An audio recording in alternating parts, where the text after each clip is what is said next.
What's going on, everybody? The best day is the best there was, the best there ever will be. There but none before me, and there'll be none after me. Therefore, I am the one and only Jay Kobe, and welcome to Wrestling Made Simple. We got an action-packed week this week with your news of the week, followed by your SmackDown and Raw reviews, and then we go into a review. Actually, we go into our predictions for 2023 Fastlane. And then I have a very special review of the new Netflix series, Wrestlers. It was very good, and I can't wait to tell you my thoughts on it. We then have your drink of the week, followed by a reading from the Book of Rules. And then your Battle Droid of the week. Let's get into news this week, though. Top stars join AEW. Top stars leaving AEW. A rumor completely killed because it should have been and it was idiotic. Well, that rumor was apparently Triple H and Stephanie McMahon were filing for a divorce. Yeah, that's bullshit. Leave it to Kevin Nash to shut down all the bullshit rumors and truly save the day. This was very hilarious as he apparently found out through social media that this was going on. So he texts one of his very good friends, Triple H, and says, "Hey man, heard you're getting a divorce. That sucks. What the fuck?" Triple H texts back, "Oh fuck, I wish somebody had told me. I wouldn't have to be dragged to this JV football game to see my daughter's cheerlead." Leave it to Triple H and Kevin Nash to bring the comedy. Very funny by them. Really enjoyed the laughter. This was hilarious. Whoever started this rumor, by the way, go fuck yourself. You're one of the pieces of shit that I shouldn't even fucking talk about. But I'm going to give you a little airtime just to say, fuck you. Anyway, a top WWE star has left WWE and is in AEW. He debuted at Wrestle Dream. You think you know a guy, and you think you know him. Edge showed up at Wrestle Dream. Adam Copeland is All Elite. Edge put in the E in AEW. Welcome to AEW, Edge. This is very cool. I was actually very excited to see him debut. By the way, everybody's saying, oh, he betrayed WWE. Oh, he betrayed. I get your anger. I understand it. It's understandable. This guy's been with the company for so long. They paid him through his rehab. For 10 years, he couldn't wrestle, and they still stuck by him. And then once his contract ended, he left. Listen. Don't feel anger. The guy is just wrestling. He's enjoying his dream. He feels he still has so much more in the tank. So, if he wants to go, you let him go. You let him enjoy, and you be thankful for the moments you got him in the ring. I am very worried about him in AEW. I'm excited that he's going to have some great matches. But at the same time, I don't know how many he has left in him. I think he's a radar superstar still. I think he could still go. I just don't want him to be Goldberg out there wrestling to just make a paycheck and showing up and having 30-second matches or terrible matches like he had with The Fiend or like he had with The Undertaker in Saudi Arabia, like he had with Braun Strowman at WrestleMania 36. I want him to have those matches he had with Roman Reigns and the Crown Jewel match he kind of had with Bobby Lashley. It was okay at best. So, I don't know what to think. I really hope he still has some gas left in the tank. I don't know. We'll never know if he does until it happens. And is a top star leaving AEW? Apparently that's a rumor, as MJF has confirmed he has not signed a contract extension. I don't know if this is a storyline or not, but if he isn't, in 2024, the AEW World Champion will be a free agent. I have all the belief he could sign with WWE. I have all the belief he could sign with AEW. He could go to Impact for all we know. He could go to ROH. He could go in New Japan. Well, I doubt go ROH as that's technically his AEW. But I don't know. We don't know. But that's the news this week, ladies and gentlemen. Let's move on to SmackDown. SmackDown kicked off with the Bloodline. Jimmy Uso, Solo Sikoa, and Paul Heyman in the ring talking about how AJ Styles can no longer be Randy Orton. I'm got Randy Orton on the board. Could no longer be John Cena's tag team partner for Fastlane. and that John Cena isn't here. He's scared.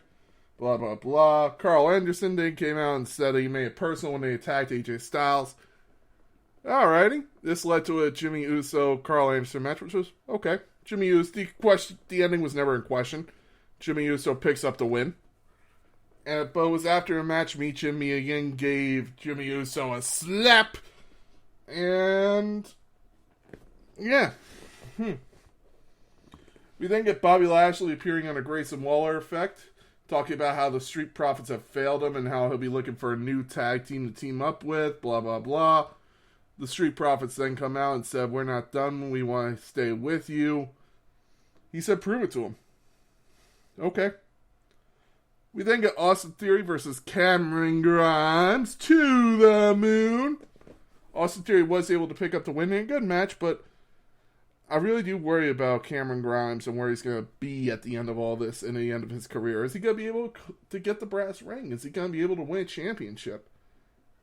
I always think back to my buddy Mike, man. My buddy Mike, we were talking about Larry Fitzgerald, one of the greatest wide receivers maybe to ever play the game of football.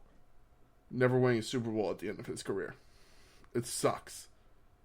And I was talking to my buddy Mike, and buddy Mike says, listen, man, there's been about 54 Super Bowls, I believe, maybe 57. Only so many people can win the Super Bowl. Only 57 teams have won the Super Bowl. And he wasn't on one. That's why. I wish he could have, but not everybody gets to wear a ring. So you know what? Maybe that's what Cameron Grimes is, Larry Fitzgerald. He could be a Tommy Dreamer type character of the original plan of, yeah, when he needs to come in, he'll defend himself, but he doesn't need to win a title. I wouldn't be mad at that. We then get Rey Mysterio versus Santos Escobar in a United States Championship match. It was a very good match. Really shows off that I really do hope that one day we get a long-term story feud between these two. There's a lot to truly unpack with them, so I'd love to see it. After the match, though, the Street Profits attacked the LWO members, and it was made official in an interview that Mysterio and the LWO will face Bobby Lashley and the Street Profits in a 6-man tag team match at Fastlane. Ooh, this could be fun. We then get Charlotte Flair versus Bayley in a very good match. Prior to the match, Charlotte Flair says she's going to challenge Io Sky for the Women's Championship at Fastlane. Asuka came in to make the save, said something in Japanese. Bayley said if Asuka wants to be added into the match, then it's on, and it will be a triple threat match at Fastlane. Io was very angry, saying that's not what she said. Alrighty. We then get John Cena in your main event saying he will honor his contract and will show up at Fastlane, even if it's just a handicap match. Jimmy Uso and Solo Sikoa came out, beat the shit out of John Cena. L.A. Knight. Yeah, comes out and makes the save. L.A. Knight signs the contract. L.A. Knight is John Cena's tag team partner at Fastlane. This is going to be awesome. I'm kidding. I know, but it still is going to be awesome. LA Knight with John Cena. I've heard the rumors some people want John Cena to turn heel. Or LA Knight to turn heel on John Cena. And that leads to like a Survivor Series match or some shit. No, LA Knight should stay a face and challenge Roman Reigns. Just my opinion. Just one humble podcaster's opinion. But this was an awesome way to send off the show. Really excited for Fastlane now with that. This is really going to be a fun pay-per-view, and I really enjoyed SmackDown this week. Let's Go Raw's Raw kicked off with Nia Jax, the Irresistible Force, and Shayna Baszler brawling on the outside of the ring. It was supposed to be a match to kick off Raw, but instead we got a brawl. Very fun, very cool match. But then Raquel Rodriguez returned. That was shocking. Nia Jax puts her down. And who returns but the women's champion, Rhea Ripley. Rhea Ripley comes out, beats the shit out of everyone, and calls Judgment Day to the ring. Says, what the fuck happened with the Judgment Day? We are fucking crumbling. I don't know what to think of it. There's no leader at Judgment Day. I think Rhea Ripley's a great heel. But I think if they're going to put anyone in charge of Judgment Day, it should be Finn. Just my opinion. Just my opinion. It was then announced that it will be Jey Uso and Cody Rhodes fighting for the Undisputed Tag Team titles at Fastlane. Ooh, this could be fun. We then get Imperium versus Alpha Academy in a tag team match. Imperium was able to pick up the win. Cool to see that, but I really hope they don't bury Alpha Academy. Again, they don't need to win the titles. Just give them some good wins every now and then. They've gotten a lot of losses recently, so give them some good wins. Just my opinion. We then get Bronson Reed versus Cedric Alexander in a cool match, but it was a burial. Bronson Reed picks up the win very easily. 1, 2, 3, Bronson Reed wins. I really miss the Cruiserweight division. We then get Gunther and Tommaso Ciampa signing a contract for their match at Fastlane. Tommaso Ciampa says, forget Fastlane, let's do it tonight. Main event. Gunther agrees, and we get that match at Fastlane. And we get that match tonight, later on in the main event.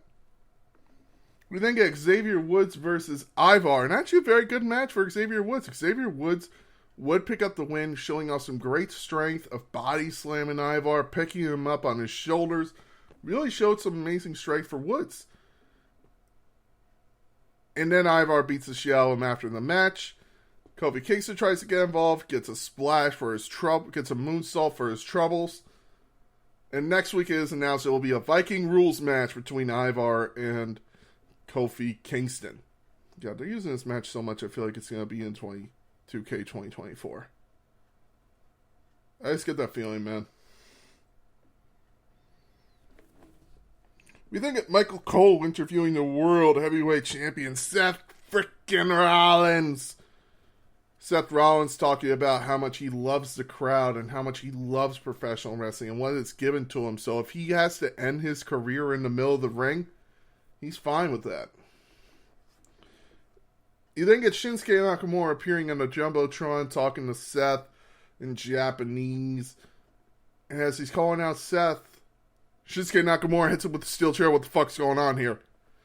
Shinsuke Nakamura hits him again with the steel chair. Seth Rollins makes it back to his feet for a count of 8. He then gets beat down again, makes it to his feet for a count of 9. Kinshasa! He can't get up. Shinsuke poses with the title. Is this going to be Fastlane? No one knows, but it's going to be fun. We then get Tegan Nox versus Women's Tag Team Champion Chelsea Green. In a nice little match for Tegan Nox. Tegan Nox would pick up the win as Natalya got involved trying to pick out Piper Niven, who was back at ringside for this match. Really cool to see her back. This match is very good, and here's why. Here's why I like this match. It builds Tegan Nox. It doesn't diminish Chelsea Green, because we know Piper Niven, if I were to compare it to a Shield, Piper Niven is Roman Reigns. In that, she is the strength of the group. She is the fighter. While Chelsea Green's more the manipulator, the architect, the Seth Rollins, the smart one of the group. She knows, okay, here's the plan. You get to spear that person through the barricade, and then while their partner's distracted, I'm going to hit him from behind, hit my stomp, 1, 2, 3, we win the titles. That's how I see them as a tag team. And if they were to pitch as that, I would completely believe it. Tegan Nox picks up the win and still builds her for her match next week against Becky Lynch for the NXT Women's Championship, which is supposed to happen this week, but Becky Lynch wasn't medically cleared. We then get Gunther versus Tommaso Ciampa for the IC title. Very good match. There were so many times when I thought, Tommaso Ciampa might do this. He might end the streak. He might beat Gunther and win the IC title. Unfortunately, though, it wasn't enough as Gunther would retain the title. And Imperium would attack Tommaso Ciampa. I felt bad. Is that Ripple Hart right here? Johnny Gargano returns. DIY reunites. They hit the signature moves. Everything's happy. Everyone's happy. DIY has reunited on the main roster. I'm so excited, man. This is awesome. I can't explain how happy I was to see that, man. You know, people could talk about Johnny Gargano and he has no charisma or all that shit, but still, when he hits the ring, people are happy to see him, man. He's got that smile that can light up a room and that can just bring joy to people. And that's just my opinion on why I like him. But Raw was awesome this week. Really got me excited for Fastlane. Them announcing a tag team match. I think it's going to be an awesome tag team match. And speaking of Fastlane, here are my predictions. So we have the last man standing match. Seth freaking Rollins versus Shinsuke Nakamura. If I had to guess, this is going to be a hard knocks fight. There will be tables. There will be kendo sticks. There will be chairs. Who knows? Maybe a toolbox will make an appearance. Maybe some thumbtacks. That would be awesome. But Seth Rollins is going to retain his title. It's going to be hard fought, but Seth Rollins will retain. John Cena and LA Knight versus the Bloodline. I see John Cena and LA Knight picking up this win, pinning Jimmy Uso, leaving Solo Sikoa strong, but still building that John Cena and Solo Sikoa match for Crown Jewel, or maybe Royal Rumble, or maybe WrestleMania. We then get Io Sky versus Asuka versus Charlotte Flair for the Women's Championship. I think Io Sky is going to retain here and pin Asuka. Or Charlotte is going to make Asuka submit. I don't see Asuka winning, unfortunately. If Charlotte Flair makes her tap out, then Io Sky's going to come back, win the title, and it's going to lead to this long storyline going into WrestleMania of a fatal four-way of Bayley, Becky Lynch, or Bayley, Io Sky, Charlotte Flair, and Dakota Kai of a fatal four-way elimination match where Charlotte will win the match and will get her 16th title at WrestleMania.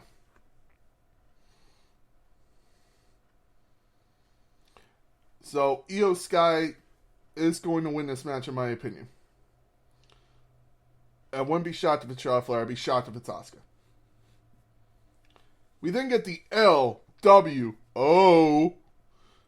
versus Bobby Lashley and the Street Profits. I see Bobby Lashley and the Street Profits picking up this win. I could see them dominating SmackDown, taking the tag team titles, and having a Hurt Business type of run. I truly believe that. And finally, we have the Judgment Day versus Cody Rhodes and Jey Uso.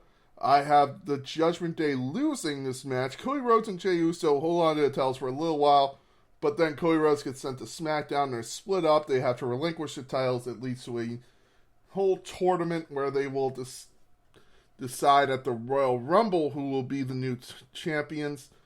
And it will lead to the disputation of the Judgment Day. JD McDonough will come in, and you will have a War Games match with Jey Uso, Damian Priest, and maybe Sami Zayn versus the new Judgment Day of JD McDonough, Finn Balor, and Dominic Mysterio. But those are my predictions so far for the card of Fastlane. I can see them adding maybe one or two matches, maybe a women's tag team match or something. But it's going to be a fun card. This is going to be a fun card. Woo! I could use a drink. How about Bananas Foster Martini? This sounds delicious. 2.5 ounces of vanilla vodka, 2.5 ounces of banana liqueur. 1 ounce caramel syrup, 1 ounce half and half, and some ice. Rim the edge of the glass with the caramel syrup and a mix of brown sugar and cinnamon and set that aside. Take an ice-filled shaker, add your vanilla vodka, add your banana liqueur, add some caramel syrup and the half and half. Shake well until thoroughly combined. You strain that into the the glass, and you add your banana slice for a nice garnish. A Bananas Foster martini, ladies and gentlemen. And now we're reading from the Book of Rules. Clothing stipulation matches. All the clothing stipulation matches require superstars to wear or not wear the garments specified until they reach the locker room. A reading from the Book of Rules. And now, everybody, it's time for the Battle Droid of the Week. The Battle Droid of the Week is simple. I mentioned it earlier in the news of the week. It's whoever started that fucking rumor and whoever thinks it's cool to start these fucking rumors. You know, people are assholes. We know this. Some people suck. And you're going to meet those people in life.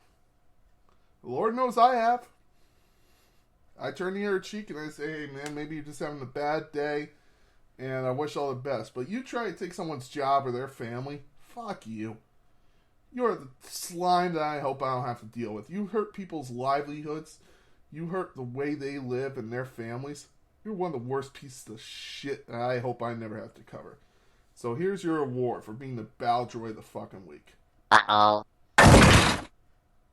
Ladies and gentlemen, thank you very much. I hope you look forward to Fastlane. No, I completely forgot The Wrestlers. The Wrestlers, the series on Netflix, and I gotta plug this. This show is amazing. I want to end the show on a good note, so I save this till the end. The Wrestlers is a new show on Netflix. It just dropped maybe a few weeks ago, and it is truly awesome. It covers OVW, which is run by Al Snow now. And it covers the new owners coming in who have bought the promotion. They're trying to raise money. It all leads up to their show, The Big One. It talks about the wrestlers who they employ and how they are truly trying to make it in the wrestling business. Shows them training. It shows their storylines. There's people like Hollywood, Haley J, Evan Dark. You get people like Cash Flow and Mr. Spectacular. Shahir, who is amazing and was an amazing Indian wrestler for Impact, who actually did have a short run in NXT. It shows Al Snow training for having one last match in the ring. It shows a lot of shit. And you know what? They don't hide anything. They'll show like, hey, listen, this is what happens when people don't agree. This is what happens when people decide to go into the business for themselves. It has Cowboy James Storm coming in, which is awesome. It has a lot of cool wrestlers and really does show the wrestling business in a good light, which I love. It shows stars learning how to become stars. If you're looking for a great show to watch about pro wrestling, this is it. The Wrestlers. It's on Netflix and it's awesome. And it's actually turned me into a fan. I have started watching OVW on Fight TV, which you could get if you sign up for Fight TV Premium. You could get all that really. You get every episode of OVW and you get all their pay-per-views. It's awesome and I'm really enjoying it. And OVW, you have a fan now. I love the promotion they're building. I love the stars they're making. Everyone in it is really, really cool. They have a really cool rock star wrestler who I can't remember the name of right now, but he's just like a really awesome type of guy. They have the Preacher. You have some really cool women's who you're building. And they'll bring in people from Impact. They'll bring in people from just random other promotions just to give them some face because they feel they deserved it. It's a very cool show. And it's a really cool promotion that I recommend everybody check out while it's still going strong. They're going strong now. And they're building some great shows. If I had to compare it is Lucha Underground, but done differently. It's not focused on Lucha. It's focused on its regular wrestling. So go check it out on Fight Premium. Go check it out on Fight TV whenever they're on. They're on every week on Thursdays. It's going to be something to watch on Thursdays. Monday, Tuesday, I have wrestling and I have the podcast. I have WWE. Wednesday, I have AEW. Thursday, I have OVW. Friday, I have WWE and AEW. Saturday, I have college football. It's my day off from wrestling. And Sunday, I have NFL. So you know what? It gives me something to enjoy during the week and something to look forward to on Thursdays. Thank you for listening. This has been Wrestling Made Simple. I'm the big guy, Jake Covey. Please have a great week in wrestling. Please stay tuned next week for my Fastlane review. I'll talk to you guys next week. Have a great week in wrestling.